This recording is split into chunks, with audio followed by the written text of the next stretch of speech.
Imagine, in this time of turmoil over these pandemics of disease and discontent, when we bicker with each other endlessly over politics, when we cannot escape commentaries about bad cops and skin color, imagine that you could get away from it all by taking a luxurious cruise. It's an international ship. There's 7,000 passengers and crew on board.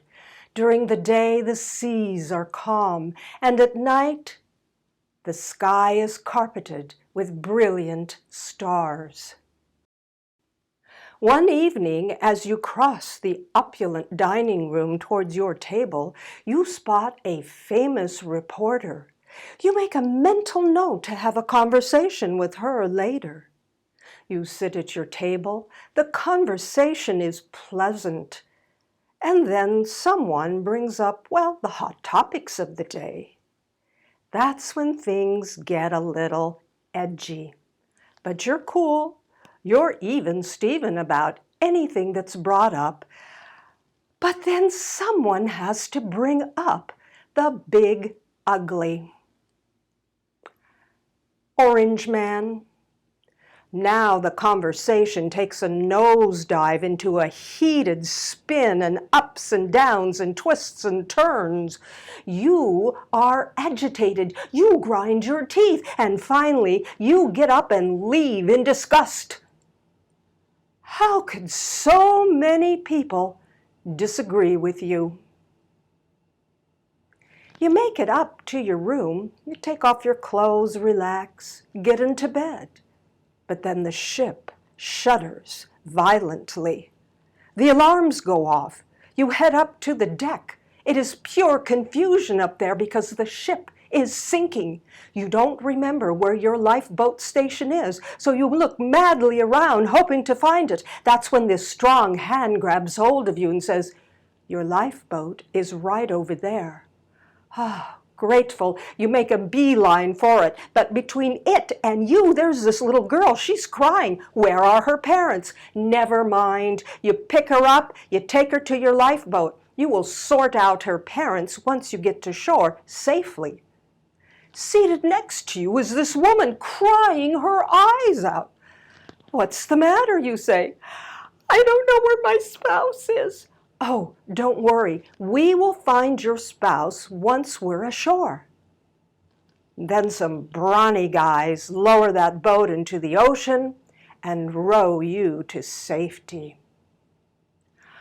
On the beach, that famous reporter comes up to you. She wants to hear your story. Oh, you're in your element now. "Tell me," she says, "when you couldn't find your lifeboat on deck and that guy grabbed you and said, 'Oh, it's over there,' what religion was he?" "What?"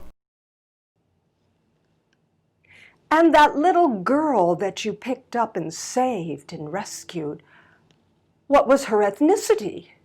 "Excuse me?"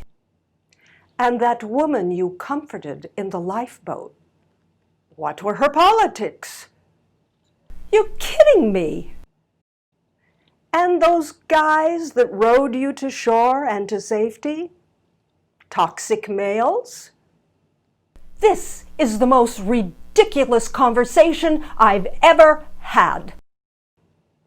As ridiculous as the conversation you had around your dinner table 2 hours before the ship sank? The Earth is rather like a cruise ship floating through the galaxy.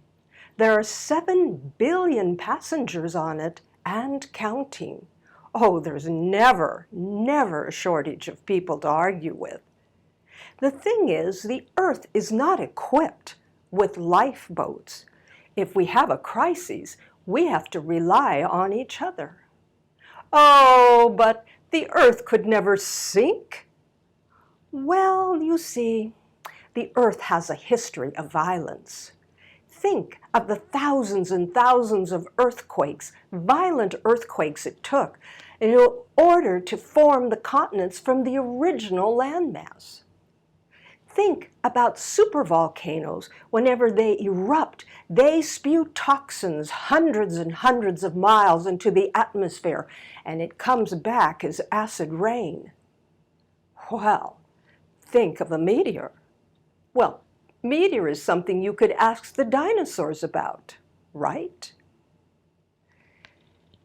Let's take that ship scenario and put it onto Earth. It's a Sunday night and you're busy binging on all your favorite shows on Netflix when all of a sudden the earth shakes violently. All the alarms go off out on the street, including the ones on your cell phone. You run out there in a panic. What's happened? What's happened? Meteor has hit. Oh no! And then you look for the shelter because you know there's a shelter somewhere in your neighborhood. That's when that strong hand grabs hold of you and says, the shelter is down there. And then you look up into the face of your neighbor and go, oh gosh, that's that Muslim guy. He kind of scares me. Do you trust him anyway? You take a chance. You run down the street, but before you can get to that shelter, there's that little girl standing there alone, crying her eyes out. Where are her parents? Never mind, you'll sort that out later. You pick her up, you look into her eyes and go, oh, I think she's one of those Asian anchor babies. Do you rescue her anyway? You grab hold of her, you run across the street, but before you can get to the shelter, there's all these cops all over the street. They're directing traffic. Do you like cops? Are you scared of them?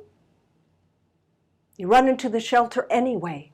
You go down the steps and there is that woman again who has lost her spouse. You're going to go over and comfort her because she's crying as usual, and then you notice that she's got a MAGA hat on. Do you comfort her anyway? Then there's this black kid you're always seeing in the neighborhood, running around, doing shady things. And now in the shelter, he's passing out water bottles and blankets. Perhaps you misjudged him? And what about the shelter itself? Who built it? Did they use illegal labor? And what about the contractor? Who is he? Some guy with white privilege? I know what you're thinking. No one would stop to ask and answer such questions because survival doesn't depend upon superficialities like skin color, ethnicity, someone's politics, or their religion. It is said that when we are very close to death, we feel most alive. Danger gives us perspective, what's important, what's not. And that perspective makes us grateful.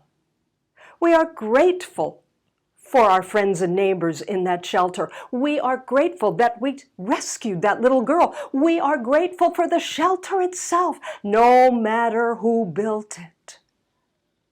So, the question has to be asked. If these superficialities of skin color, politics, and religion and ethnicities don't matter during a crisis, why do they matter at all? I'm asking for a friend.